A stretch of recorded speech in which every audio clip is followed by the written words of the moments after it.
Salman F Rahman ও S আলমের দখলে ছিল বাংলাদেশ ব্যাংক। ছাত্র জনতার অভ্যুত্থানে শেখ হাসিনা সরকারের পতনের পর একের পর এক তথ্য বেরিয়ে আসছে। দেশের ব্যাংকিং খাতে হয়েছে সবচেয়ে ন্যাকারজনক দুর্নীতির ঘটনা। এইসব ঘটনায় দুর্নীতিবাজদের সহযোগিতা জুগিয়েছে কেন্দ্রীয় ব্যাংক।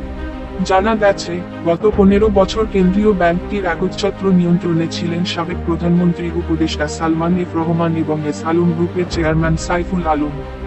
এক্ষেত্রে আরও কয়েকজন ব্যবসায়ী ছিলেন তাদের সহায়ক। এক কথায় দেশের আর্থিক খাতের নিয়ন্ত্রণ চলে যায় মাফিয়াদের হাতে। আর সুযোগ বুঝে সরকারি বেসরকারি ব্যাংকগুলো থেকে লাখ লাখ কোটি টাকা নামে বেনামে বের করে নিয়েছেন তারা। এর বড় অংশই বিভিন্ন দেশে পাচার করা হয়েছে। জানা গেছে, 2009 সালে আওয়ামী লীগ সরকার গঠন করলেও 2014 সালের নির্বাচনের পর শুরু হয় ব্যাংক দখল ও লুটপাটের ধারা। আওয়ামী লীগ শাসনামলের শুরুতে 2009 সালের 1 মে গভর্নর হিসেবে দায়িত্ব গ্রহণ করেন ড. আতিউর রহমান। দায়িত্বের প্রথম মেয়াদে তেমন কোনো অভিযোগ না থাকলেও দ্বিতীয় মেয়াদে সমালোচনার মুখে পড়েন এই অর্থনীতিবিদ। বিশেষ করে গণমাধ্যমে অতিপ্রচারের উদ্দেশ্যে বিভিন্ন কর্মসূচি গ্রহণের কারণে বিতর্কিত হন তিনি। এসএমই ঋণ বিতরণের নামে দেশের বিভিন্ন প্রান্তে বহর নিয়ে ঘুরে বেড়ানোর অভিযোগ রয়েছে তার বিরুদ্ধে। এমনকি কেন্দ্রীয় ব্যাংকের মূল কাজ বাদ দিয়ে তার এসব সফরে ব্যাংকগুলোকে গেট, পোস্টার, ফেস্টুন তৈরিতে বাধ্য করেছেন তিনি। সে সময় বিভিন্ন গণমাধ্যমে এ বিষয়ে সংবাদ প্রকাশ হয়েছে। সর্বশেষ 2016 সালে কেন্দ্রীয় ব্যাংকের সার্ভারে ঢুকে বৈদেশিক মুদ্রার রিজার্ভ থেকে $81 মিলিয়ন চুরি করে নেয় হ্যাকাররা। ভয়াবহ ওই ঘটনা সরকারের কাছ থেকে 24 দিন লুকিয়ে রাখেন গভর্নর। এর জেরে ওই বছরের 15 মার্চ গভর্নর আতিউর রহমান পদত্যাগ করেন। বাংলাদেশ ব্যাংকের তথ্য বলছে, আতিউর রহমান দায়িত্বে থাকা অবস্থায় এস আলম গ্রুপ নামে বেনামে দেশের বৃহৎ বেসরকারি ব্যাংক ইসলামী ব্যাংকের শেয়ারের নিয়ন্ত্রণ নেয়। তবে সে সময় ব্যাংকটি দখলে বাধা দেন গভর্নর। তার যুক্তি ছিল, এই ব্যাংক বিপদে পড়লে দেশের আর্থিক খাত পুরোটাই বিপদে পড়বে। এজন্য এস আলম গ্রুপের চক্ষুশূল হয়েছিলেন তিনি। ওই সময় সরকারের সঙ্গে আতাত করে নিয়োগ পাওয়া এস আলমের বিশ্বস্ত ডেপুটি গভর্নর শীতাংশু কুমার সুর চৌধুরী ইসলামী ব্যাংকের মালিকানা পরিবর্তনের চেষ্টা করেও ব্যর্থ হন।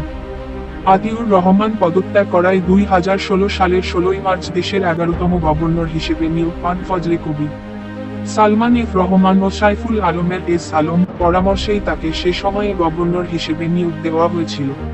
প্রতিদান হিসেবে তিনি দায়িত্বে থাকা অবস্থায় এস আলমকে ইসলামী ব্যাংক, সোশ্যাল ইসলামী ব্যাংক সহ অন্তত 5 ব্যাংকের নিয়ন্ত্রণে নিতে সহায়তা করেন।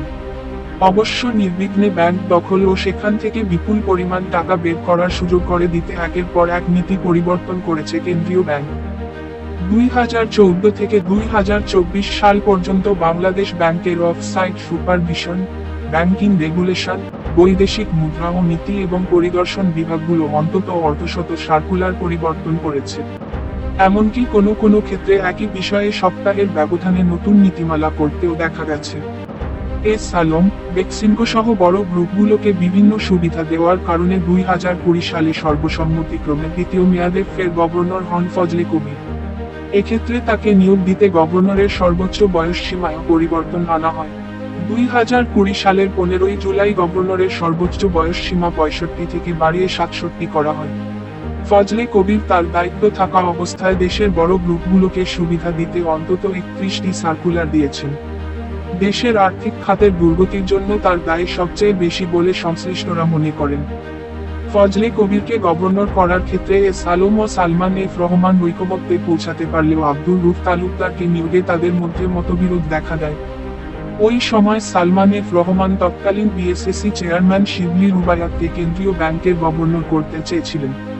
কিন্তু প্রধানমন্ত্রী শেখ হাসিনা ও এস আলমের পছন্দে দেশের 12তম গভর্নর হিসেবে দায়িত্ব পান আব্দুর রুফ তালুকদার। দায়িত্ব নিয়ে এক সপ্তাহের মধ্যে তিনি এস আলমের প্রতিষ্ঠানকে খেলাপি থেকে মুক্ত করতে একটি সার্কুলার জারি করেন। ওই সার্কুলার মনোপুত না হওয়ায় 16 দিনের মাথায় ফের সার্কুলার জারি করতে হয়। এতে ঋণ পুনঃতফসিলে বড় ধরনের সুবিধা দেওয়া হয় খেলাপিদের। শুধু তাই নয়, এস আলম ও সালমান এফ রহমানদের অনিয়মের তথ্য ফাঁস হওয়ার শঙ্কায় কেন্দ্রীয় ব্যাংকে সাংবাদিকদের প্রবেশেও নিষেধাজ্ঞা দেন আব্দুর রুফ তালুকদার। ওই নিষেধাজ্ঞার মধ্যেই নির্দেশনা জারি করে বেসরকারি খাতের ন্যাশনাল ব্যাংক তুলে দেওয়া হয় এস আলমের হাতে। শুধু তাই নয়, এরপর কেন্দ্রীয় ব্যাংকের চাপে এস আলম গ্রুপের ঋণের 2320 কোটি টাকা মওকুফ করে ন্যাশনাল ব্যাংক। ব্যাংকটির বোর্ডের বেশিরভাগ সদস্যই ছিলেন এস আলমের অনুগত। রাজনৈতিক পট পরিবর্তনের পর নতুন গভর্নর আহসান এইচ মনসুর দায়িত্ব গ্রহণের ন্যাশনাল ব্যাংকের পরিচালনা পর্ষদ পুনর্গঠন করেছেন। তবে গভর্নর হিসেবে আব্দুর রউফ তালুকদার দায়িত্ব নেওয়ার পর বিপাকে পড়েন সালমান এফ রহমান। তিনি বেসরকারি খাতের আইএফআইসি ব্যাংকের মাধ্যমে বন্ড বিক্রি করে হাজার কোটি টাকা সংগ্রহের প্রক্রিয়া নিয়ে প্রশ্ন তুলেন গভর্নর। শ্রীপুর টাউনশিপ লিমিটেডের এসটিএল বন্ড আইএফআইসি ব্যাংক কিভাবে নিজেদের নামে বিক্রি করছে তা জানতে চায় বাংলাদেশ ব্যাংক। পরে প্রধানমন্ত্রীর হস্তক্ষেপে সালমানকে ছাড় দিতে হয়। এরপর আলোচিত এই ব্যবসায়ীকে আরও বড় সুবিধা দিয়েছেন আব্দুর রউফ তালুকদার। জনতা ব্যাংক থেকে বিশেষ বিবেচনায় 22,000 কোটি টাকা ঋণ নিতে সহায়তা করেছেন তিনি। এক্ষেত্রে বাংলাদেশ ব্যাংক ও ব্যাংক কোম্পানি আইনের সব ধরনের নীতি লঙ্ঘন করা হয়েছে। তথ্য বলছে, আব্দুর রউফ তালুকদারের দায়িত্বে থাকা অবস্থায় বাংলাদেশ ব্যাংকের একটি বিভাগ থেকে সার্কুলার জারি করা হয়। কিন্তু যার স্বাক্ষরে ওই সার্কুলার প্রকাশ করা হয়েছে, তিনি সে সময় ঢাকায় ছিলেন না। পরে জানতে চাইলে তিনি বলেন, এটা নাজিল হওয়া সার্কুলার ছিল। আমি বাড়ি ছিলাম, কিছুই জানতাম না, কিন্তু সার্কুলার জারি হয়ে গেছে। এদিকে আব্দুর রউফ তালুকদার দায়িত্বে থাকা অবস্থায় খেলাপিদের সুবিধা দিতে বাংলাদেশ ব্যাংকের সিআইবি নিয়ন্ত্রণ ব্যাংকগুলোর হাতে দেওয়া হয়, যাতে বড় খেলাপিরা ইচ্ছামতো ঋণের স্ট্যাটাস পরিবর্তন করতে পারেন। পাশাপাশি বাংলাদেশ ব্যাংকের পরিদর্শন বিভাগগুলোকে কার্যত অকার্যকর করে তোলেন। এই কারণে তিনি দায়িত্ব নেওয়ার পর ব্যাংক খাতে অনিয়ম বাড়লেও পরিদর্শন থেকে নেমে আসে। এসব সুবিধার বিপরীতে তিনি বিপুল পরিমাণ অর্থ হাতিয়ে নিয়েছেন বলেও আলোচনা রয়েছে। এর মধ্যে রাজধানীর দিয়াবাড়ি এলাকায় আলিশান সরকারি কর্মকর্তা হিসেবে পাওয়া জমিতে একটি শিল্প গ্রুপ আলিশান বাড়ি তৈরি করে দিয়েছে। এই কাজের সমন্বয়ের দায়িত্বে ছিলেন ছাগলকান্দে আলোচিত এনবিআর কর্মকর্তা মতিউর রহমান। এসব বিষয়ে কথা বলার জন্য সাবেক গভর্নর আব্দুর রউফ তালুকদারকে একাধিকবার ফোন করা হলে প্রতিবারই তার নম্বর বন্ধ পাওয়া গেছে। হোয়াটসঅ্যাপে মেসেজ পাঠানো হলেও কোনো জবাব দেননি। এদিকে এসো আলম, সালমান এফ রহমান সহ বড় গ্রুপগুলো শুধু গভর্নরকেই কিনে নেননি। এই কাজে সহায়তার জন্য তারা নিয়োগ দিয়েছেন একের পর এক ডেপুটি গভর্নর ও নির্বাহী পরিচালক। ডেপুটি গভর্নরদের তালিকায় আছেন শীতাংশু কুমার চৌধুরী, এস এম মনিরুজ্জামান, আহমেদ জামাল, কাজী ছাইদুর রহমান, আবু ফারাহ নাসের ও খুরশিদ আলম।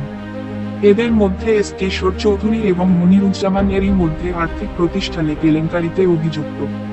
এছাড়া ছাত্র জনতার অভ্যুত্থানের পর কেন্দ্রীয় ব্যাংকের কর্মকর্তারা কাজী ছাইদুর রহমান, আবু ফারাহ নাসের ও খুরশিদ আলমকে পদত্যাগে বাধ্য করেছেন। শুধু ডেপুটি গভর্নররাই নন, এই তালিকায় রয়েছেন বাংলাদেশ ব্যাংকের সাবেক ও বর্তমান অন্তত অর্ধশত নির্বাহী পরিচালক। ভয়াবহ লুটপাট, স্বেচ্ছাচারিতা আর জাতীয় নিরাপত্তা এবং রাষ্ট্রীয় স্বার্থবিরোধী কাজে জড়িয়ে পড়ায় সম্প্রতি ডেপুটি গভর্নরের খুঁজে গঠিত সার্চ কমিটির কাছে অভিযোগ করেছেন কেন্দ্রীয় ব্যাংকের কর্মকর্তারা। তারা হলেন নির্বাহী পরিচালক দেবদুলাল রায়, মেজবাউল হক ও আনোয়ারুল ইসলাম। এছাড়া কেন্দ্রীয় ব্যাংকের বর্তমান নির্বাহী পরিচালকদের অন্তত অর্ধডজন কর্মকর্তা এস আলম ও সালমান এফ রহমানকে সহায়তা দিতে কাজ করেছেন। বিগত সরকারের সময়ে কেন্দ্রীয় ব্যাংকের ভূমিকা মূল্যায়ন করে বিশ্ব ব্যাংকের ঢাকা অফিসের সাবেক মুখ্য অর্থনীতিবিদ ডক্টর জাহিদ হোসেন বলেন, গত কয়েক বছর দেশের ব্যাংক খাতে যে অনিয়ম ও দুর্নীতি হয়েছে বাংলাদেশ ব্যাংক তার দায় এড়াতে পারে না।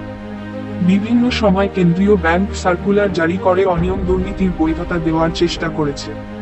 এটা খুবই দুঃখজনক। বাংলাদেশ ব্যাংক যদি চেষ্টা করত হয়তো অনেক অনিয়ম ঠেকাতে পারত। আবার অনেক ক্ষেত্রেই হয়তো রাজনৈতিক প্রভাব বা হস্তক্ষেপের কারণে অনিয়ম ঠেকাতে ব্যর্থ হতো। তারপরও বাংলাদেশ ব্যাংকের কর্মকর্তারা অনিয়ম ঠেকাতে চেয়েছিলেন কি না, সেটা গুরুত্বপূর্ণ।